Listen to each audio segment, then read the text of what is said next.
Adu strategi kuasa hukum Yosef, Yoris Danu, mana yang lebih efektif?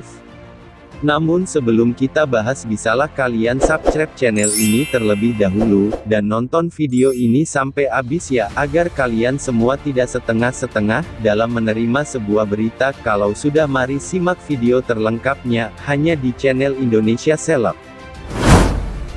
Inilah perbedaan cara kerja atau strategi pengacara Yosef, dengan pengacara Yoris dan Danu, dalam menangani kasus pembunuhan ibu dan anak di Subang. Pengacara Yoris dan Danu sampai turun ke lapangan, untuk mengungkap fakta-fakta baru yang bisa membantu proses penyelidikan polisi. Kuasa hukum Yosef punya strategi sendiri. Rohman Hidayat, kuasa hukum Yosef, mengatakan, pihaknya tidak dalam kapasitas menjadi penyidik dalam kasus pembunuhan Tuti dan Amel. Kami hanya mendampingi klien kami, memberikan bantuan hukum. Hanya menempatkan posisinya sebagaimana mestinya. Kami tidak menutupi fakta-fakta atau mencari-cari fakta, kata Rohman Hidayat. Rohman menegaskan, fungsi kami hanya memastikan proses hukum berjalan dengan benar, katanya. Di bagian lain, tim kuasa hukum Yoris dan Danu, dari ATS Law Firm, punya cara beda menangani kasus ini.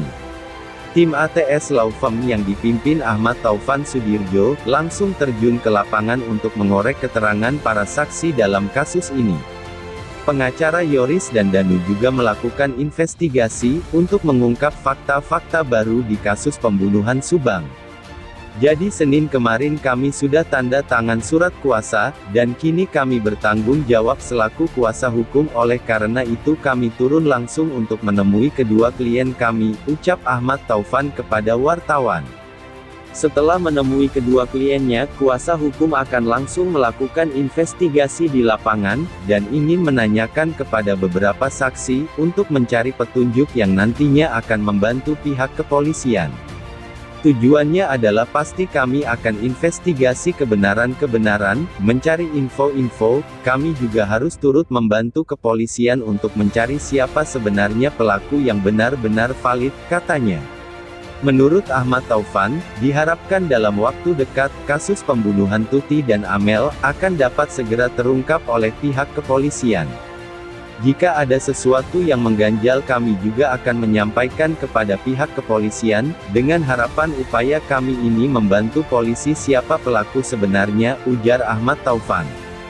Taufan meyakini kedua kliennya itu bukanlah pelaku pembunuhan terhadap korban Tuti Suhartini dan Amalia Mustika Ratu. Kemarin juga kami gelar terus setelah kami pelajari dari awal kasus berlangsung, maka kami yakin setelah kami juga investigasi kepada Yoris dan Danu, kedua orang ini kami yakin bukan pelaku dan tidak melakukan itu, ucap Ahmad Taufan. Menurut Ahmad, dengan posisi 6 kedua kliennya yang saat ini dinilai banyak disudutkan, tindakan seperti memakai jasa kuasa hukum merupakan dinilai sudah tepat. Selain yakin kedua kliennya itu tidak melakukan pembunuhan, Taufan juga mengungkapkan tekanan yang diterima oleh Yoris dan Danu selama proses penyelidikan kasus tersebut.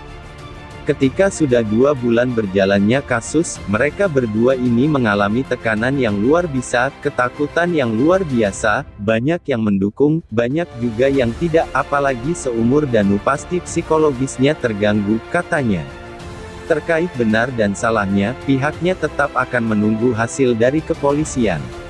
Sebagai kuasa hukum harus mempersiapkan segala kemungkinan.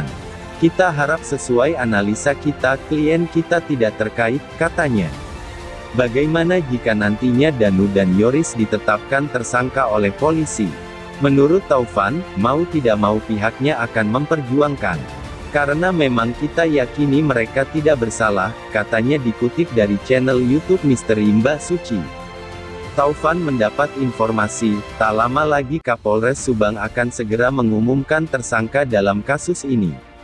Sambil menunggu kita tetap mencari fakta-fakta kebenaran dari klien kita, tukasnya. Dan bagaimana menurut kalian? Silahkan tinggalkan komentar kalian semua dan tunggu video-video saya selanjutnya hanya di channel Indonesia Seleb.